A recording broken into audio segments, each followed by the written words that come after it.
Jammu and Kashmir हमारी धरती का कहलाया जाने वाला स्वर्ग, लेकिन इस स्वर्ग से धरती के अंदर ना जाने कितने ही ऐसे राज छिपे हुए हैं जिनसे ये बाहरी दुनिया बिल्कुल अनजान है। जब भी हम जम्मू कश्मीर का नाम सुनते हैं तो सबसे पहले हमारे दिमाग में एक ही चीज़ आती है, वो है यहाँ का आतंकवाद। लेकिन कभी आपने सोचा है कि इतने सारे आतंकवादी हमले जम्मू कश्मीर में क्यों किए जाते हैं? हर साल ना जाने कितने ही लोग, कितने ही हमारे देश के सिपाही इन आतंकवादी हमलों में मारे जाते हैं। अभी हाल ही में देख लीजिए कितने सारे आतंकवादी हमले जम्मू कश्मीर के अलग अलग कोनों पे किए जा रहे हैं। ऐसा क्या छिपा है जम्मू कश्मीर की धरती में जो इसे पाने के लिए हमारा पड़ोसी मुल्क पाकिस्तान किसी भी हद तक गुजर जाता है? ऐसे ही कुछ सवालों का जवाब मैं आपको दूंगा आज की अपनी इस एक वीडियो में, जहाँ पे हम जानेंगे जम्मू कश्मीर की पूरी कहानी के बारे में, शुरू से शुरुआत करेंगे और आखिरी तक।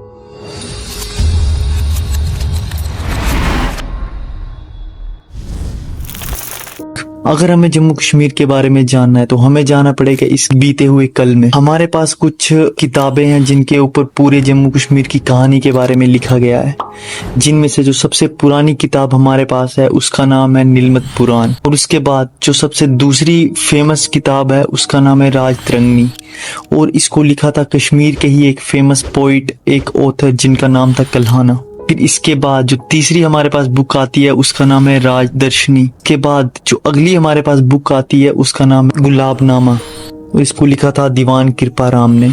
ये कुछ सबसे फेमस माने जाने वाली बुक्स हैं। इसके अलावा भी और कई सारी ऐसी बुक्स हैं जिनके ऊपर जम्मू कश्मीर के बारे में लिखा गया है, और इन्हीं सब किताबों के रेफरेंस से मैं अपनी कहानी की शुरुआत करूंगा। पहले हम चलते हैं कश्मीर की तरफ। तो जो सबसे पहले कश्मीर में रहने वाले लोग थे जिनको हम नागाज कहते थे, तो अगर हम कश्मीर को देखें तो इसके चारों तरफ से बहुत बड़े बड़े पहाड़ हैं, और बीच में जो कश्मीर की वैली है वो बसी हुई है। पुराने टाइम में यहाँ पे एक बहुत बड़ी लेक हुआ करती थी जिसका नाम था सतीसर, और इस लेक में एक आप शैतान कह सकते हैं वो रहता था जिसका नाम था जलोड़ बोआ, और जितने भी यहाँ के आसपास के लोग हैं वो उन्हें काफी ज्यादा परेशान किया करता था। उससे बचने के लिए वहाँ के लोगों ने कश्यप ऋषि जी से मदद मांगी। तो जब कश्यप ऋषि कश्मीर आए, वहाँ पे उन्होंने बारामूला के पास एक पहाड़ को काट करके वहां से जितने भी सतीसर के पानी था उसको वहां से बाहर निकाल दिया। जैसे ही सतीसर का सारा पानी बाहर निकल गया तो सारे गांव वालों ने कश्यप ऋषि की मदद से उस डेमन को हरा दिया। फिर तब से वहां का नाम कश्यपपुर पड़ गया, फिर बाद में कश्यपमर हो गया, और फिर एट द एंड कश्मीर में बदल गया। और कश्मीर का मतलब ही यही है, लैंड डेजिकेटेड फ्रॉम वाटर, यानी कि पानी से निकली हुई जमीन। फिर इसके बाद कई सारे राजा महाराजा यहाँ पे रूल किए, और जो सबसे फेमस रूलर, पहले अगर हम बात करें मौर्य साम्राज्य के रूलर्स थे, जिनमें जो सबसे अच्छे रूलर माने जाते हैं वो थे सम्राट अशोक, जिन्होंने कश्मीर के ऊपर काफी टाइम तक रूल किया। और इन्होंने यहाँ पे ओल्ड सिटी थी श्रीनगर, उसका निर्माण किया। फिर मौर्यंस के जैसे ही साम्राज्य खत्म हुआ, शासन खत्म हुआ, उसके बाद यहाँ हमारे पास आते हैं कुशांस। फिर जैसे ही कुशांस का साम्राज्य खत्म होता है, फिर कुशांस के बाद फिर अगले जो रूलर्स हमारे पास आते हैं कश्मीर में वो थे उत्पलाज। फिर जैसे ही उत्पलाज को डिफीट करने के बाद कश्मीर के ऊपर रूल करते हैं गुप्ताज, और गुप्ताज का जो टाइम पीरियड था उसे हम स्वर्ण युग के नाम से भी जानते हैं। फिर जैसे ही गुप्ताज का रूल खत्म हुआ उसके बाद कश्मीर में आते हैं लाहौराज, और अभी तक जितने भी सारे राजा महाराजा जिन्होंने कश्मीर के ऊपर रूल किया था वो सारे ही अभी तक हिंदूज थे। लेकिन इसके बाद जो अगले रूलर आते हैं सारे ही मुस्लिम थे। तो जो सबसे पहले साम्राज्य था मुस्लिम का वो था शाहमीर, और जो सबसे फेमस रूलर थे मुस्लिम रूलर उनका नाम था ज़ैनुल अब्दीन। फिर जैसे ही शाहमीर का जो शासन काल है वो खत्म हुआ, फिर इसके बाद जो कश्मीर में अगले रूलर आते हैं वो थे चक्स। फिर चक्स के बाद हमारे पास आते हैं मुगल। फिर मुगल्स के बाद आते हैं हमारे पास अफगान्स, जिन्होंने काफी टाइम तक कश्मीर के ऊपर रूल किया, और जितना भी इनका पीरियड था इसे darkest period of Kashmir history भी कहते हैं। द एंड इनको डिफीट करते हैं सिख रूलर रंजीत सिंह। फिर जैसे ही वहां पे सिख्स का रूल चलता है कश्मीर में, उनको भी हरा देते हैं ब्रिटिशर्स, जिसमें 3 एंग्लो सिख वार लड़ी जाती हैं, जिसमें फाइनली वो रंजीत सिंह को हरा देते हैं। और अभी मैं बात कर रहा हूँ 1846 की, जहाँ पे अभी कश्मीर में ब्रिटिश का रूल चल रहा है।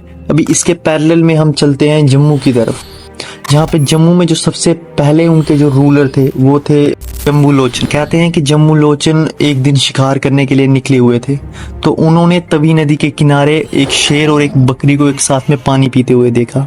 जैसे ही उन्होंने वो चीज़ देखी तो काफ़ी ज़्यादा हैरान हो गए। उनके मन में एक ख्याल आया कि क्यों ना मैं यहाँ पे एक सिटी का निर्माण करूँ। तो उसके बाद वहाँ पे उन्होंने जम्मू सिटी का निर्माण किया, जम्मू सिटी को बसाया। फिर जो जम्मू लोचन के बाद जो अगले सक्सेसर आते हैं, जो राजगद्दी को संभालते हैं, वो थे बहु लोचन, उन्हीं के ही भाई थे। फिर बहु लोचन वहाँ पे एक फेमस बहु फोर्ट है, उसका निर्माण करते हैं। उसके बाद बहु फोर्ट के बाद एक फेमस मंदिर है, भावे वाली माता मंदिर, उसका निर्माण करते हैं, जो काली माता का मंदिर है। फिर इनके बाद हमारे पास आते हैं गुलाब सिंह। तो जैसे ही गुलाब सिंह अपना शासन संभालते हैं, उन थोड़ा सा टाइम होता है शासन संभालते हुए, तो वह ब्रिटिशर से कश्मीर को खरीद लेते हैं। जी, आपने बिल्कुल सही सुना, वो ब्रिटिशर से पूरे कश्मीर को खरीद लेते हैं 75 लाख नानक शाही रुपीज़ में। नानक शाही रुपीज़ ये तब की एक रूलिंग करेंसी हुआ करती थी जम्मू कश्मीर की। तो जो सबसे लास्ट रूलर थे डोगरा वंशज के, वो थे हरि सिंह। इन्होंने लगभग 1925 से लेकर 1947 तक जम्मू कश्मीर के ऊपर रूल किया। इसके बाद जो आगे की कहानी है उसमें हमारे पास आते हैं शेख अब्दुल्ला, जिनकी एक पॉलिटिकल पार्टी थी जिसका नाम था नेशनल कॉन्फ्रेंस। काफ़ी टाइम तक ये जो पार्टी थी ये जम्मू कश्मीर में बहुमत में रही। काफ़ी टाइम तक इनकी सरकार ने जम्मू कश्मीर के ऊपर रूल किया। यहाँ न करते आप, तुम लोग ये न करते तो शायद सूरत दूसरी थी। 18 में जम्मू कश्मीर के ऊपर प्रेसिडेंशियल रूल लग जाता है। उसके एक साल के बाद अक्टूबर में जम्मू कश्मीर रीऑर्गेनाइजेशन एक्ट आता है, जिसके तहत जम्मू कश्मीर से लद्दाख को अलग कर दिया जाता है और जो जम्मू कश्मीर है उसको एज एन एक यूनियन टेरिटरी बना दिया जाता है। अब हम बात करते हैं कि जब हमारा देश आज़ाद होने वाला था उस टाइम पे क्या क्या ऐसे मेजर इवेंट्स जम्मू कश्मीर में हुए। तो जब हमारा देश आज़ाद होने वाला था 1947 में, इंडियन इंडिपेंडेंस एक्ट ऑफ 1947 के तहत, इसमें हमारे इंडिया के हिस्से में वो सारे एरिया आने वाला था जिसके ऊपर तब ब्रिटिश रूल कर रहे थे, जिसे हम ब्रिटिश इंडिया के नाम से जानते थे। इसके अलावा 556 के करीब अदर रियासतें थीं जिनके ऊपर राजा महाराजा रूल कर रहे थे, और ये जितनी भी रियासतें थी इनको पूरा फ्रीडम दिया गया था, या तो वो भारत में जुड़ सकते हैं या तो वो पाकिस्तान में जुड़ सकते हैं। ये उनकी मर्जी के ऊपर डिपेंड है कि वो किसको चूज करते हैं। जवाहरलाल नेहरू ने सरदार वल्लभ भाई पटेल को ये जिम्मा सौंपा कि ये जितनी भी रियासतें हैं आप इन सबको मैनेज कर लीजिए भारत में आने के लिए। तो जब हमारा देश आज़ाद हुआ 1947 में, तब तक ये जितनी भी रियासतें थी सारी मैनेज हो चुकी थी, ये सारी भारत में जुड़ गई थी। कुछ 2-3 जगहों पे जो मामला था वो आके फंस गया, जिसमें से जो सबसे पहला था वो था जूनागढ़ का मामला, दूसरा हैदराबाद और तीसरा था जम्मू एंड कश्मीर। जूनागढ़ में क्या था कि जो वहाँ का राजा था वो पाकिस्तान में जुड़ना चाहता था, और जो वहाँ की जनता थी वो हिंदू थी और वो भारत में जुड़ना चाहती थी। बाद में वहाँ पे प्लेबिसाइड कराया गया, वोटिंग की गई, जिसमें 99% वोट भारत के पक्ष में आए। जूनागढ़ भी फिर भारत का हिस्सा हो गया। उसके बाद चलते हैं हैदराबाद की तरफ। उन्होंने एक स्टैंसिल एग्रीमेंट सिग्नेचर किया वहाँ के हैदराबाद के जो शासक थे उन्होंने, कि 1 साल तक ना आप कुछ करो ना हम कुछ करेंगे। इसके बाद डिसीजन लेंगे कि आगे हमें क्या करना है। इसके बीच में कहानी आती है जम्मू कश्मीर की तरफ, जिसके तब के रूलर वहाँ के थे हरि सिंह, जिनका एक क्लियर कट सा डिसीजन था कि ना ही उन्हें भारत में जुड़ना है और ना ही उन्हें पाकिस्तान में जुड़ना है। उन्हें अपनी एक अलग से एक कंट्री बनानी थी। भारत को तो कोई प्रॉब्लम नहीं थी अगर वो भारत में आते थे, लेकिन दूसरी तरफ जब भी पाकिस्तान उठता जागता बैठता था उसके सपने में सिर्फ एक ही चीज आती थी कि वो किस तरह से जम्मू कश्मीर को ले सके। 22 अक्टूबर 1947 की ये बात है जब जिन्ना एक ऑर्डर देते हैं उनके जो आर्मी के जो हेड थे अकबर खान, कि आप कश्मीर के ऊपर हमला कर दो। अकबर खान थे, वो वजीरिस्तान के वहाँ के ट्राइबल मुस्लिम एक सेना को तैयार करते हैं। लगभग ये 10,000 के करीब ये सेना थी, इसको ये तैयार करते हैं, जिसका नाम था आज़ाद कश्मीर सेना। और इस आज़ाद कश्मीर सेना में जो पाकिस्तान के जो सोल्जर थे वो भी एक नॉर्मल सी वेशभूषा पहन के वो भी इसमें ऐड हो गए थे। तो ये सारे निकले जम्मू कश्मीर के ऊपर हमला करने के लिए। जब ये बात जम्मू कश्मीर के राजा हरि सिंह को पता लगी तो वो कॉन्फिडेंट थे कि उनका मानना था कि वो इजीली इस अटैक से कश्मीर को डिफेंड कर लेंगे, क्योंकि तब जम्मू कश्मीर के पास एक बहुत बड़ी सेना थी। उसके बाद जैसे ये सेना मुजफ्फराबाद के पास आती है, 1-2 दिन तक युद्ध रहता है।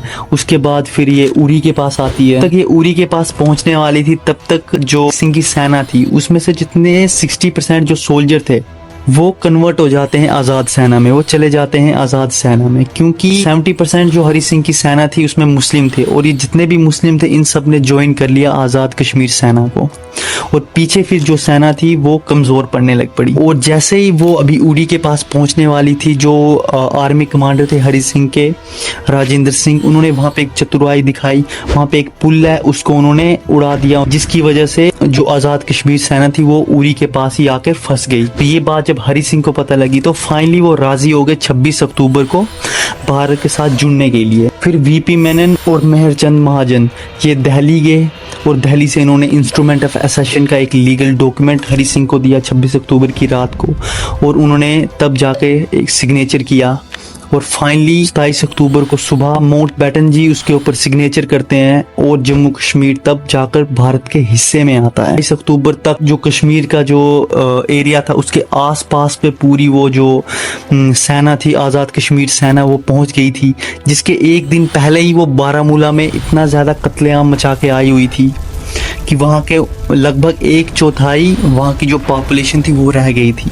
वहाँ की जितनी भी नन्स थी, जितनी टीचर थी, चाहे वो हिंदू हो मुस्लिम हो, उन्होंने हर एक औरत का गैंग रेप किया, हर एक औरत को उन्होंने बलात्कार किया, हर किसी को मार दिया। उसके बाद अब उनका नेक्स्ट टारगेट था श्रीनगर, लेकिन एंड टाइम पे वहाँ पे हमारी हिंदुस्तान की सेना आ गई, जहाँ पे उनकी काफ़ी टाइम तक उनकी वहाँ पे वार रही, जिसमें वहाँ के जो शेख अब्दुल्ला थे, जिसकी अभी नेशनल कॉन्फ्रेंस मैंने आपको पार्टी बताई, उन्होंने वहाँ पे हमारी भारतीय सेना की मदद की, वहाँ पे जितना भी एरिया था उसको खाली करवाने में मदद की, और लगभग 1.5 साल तक भारत की वार रही पाकिस्तान के साथ। एट द एंड 31 दिसंबर 1948 में ये वार जाके ख़त्म हुई। जवाहरलाल नेहरू जी एक स्पीच करते हैं जिसमें वो कहते हैं इन फ्यूचर हमें ये ना कहे कि कंडीशनल तौर पर जम्मू कश्मीर से सिग्नेचर करवाए थे, क्योंकि तब पाकिस्तान में इनको हमला किया हुआ था और उनके पास कोई दूसरा ऑप्शन नहीं था उनसे अपने आप को डिफेंड करने के लिए, और तब जाकर उन्होंने सिग्नेचर किया इंस्ट्रूमेंट ऑफ एसेशन पे।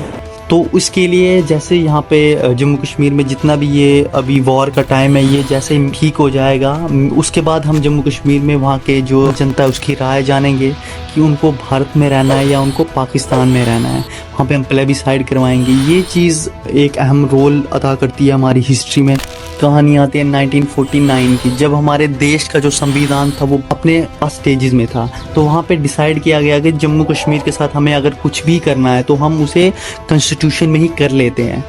इसके तहत उन्होंने एक मीटिंग हेल्ड की जिसमें शेख अब्दुल्ला आए, वल्लभ भाई पटेल और जवाहरलाल नेहरू के इन तीनों के बीच में एक मीटिंग हुई, जहाँ पे कॉन्स्टिट्यूशन असेंबली का मेंबर बना दिया जम्मू कश्मीर से 4 लोगों को, और उन चारों में से जो पहले थे वो खुद शेख अब्दुल्ला खुद थे, दूसरे थे मिर्ज़ा अफजल बेग, तीसरे थे मसूदी और चौथे थे मोतीराम बागड़ा। ये 4 लोगों को हमारी कॉन्स्टिट्यूशन असेंबली का मेंबर बना दिया। ये मैं बात कर रहा हूँ लेटर फेजेस की। इन 4 लोगों के सुझाव से एक ड्राफ्ट तैयार किया गया जिसका नाम था 306 आर्टिकल। फिर वो जब फाइनल ड्राफ्ट ऑफ कॉन्स्टिट्यूशन में बन के आया वो बन गया आर्टिकल 370।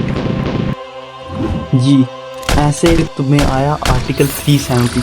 ये किस लिए लाया गया था कि जम्मू कश्मीर के में जो चीज़ें जो मांगे उन्होंने रखी थी उसके तहत में कॉन्स्टिट्यूशन में उनके लिए एक अलग से एक चीज़ बनाई जाए। उसके लिए जम्मू कश्मीर को आर्टिकल 370 दिया गया और इसको रखा गया था पार्ट 21 में, और पार्ट 21 का नाम था टेम्परेरी एंड ट्रांजिशनल प्रोविजंस।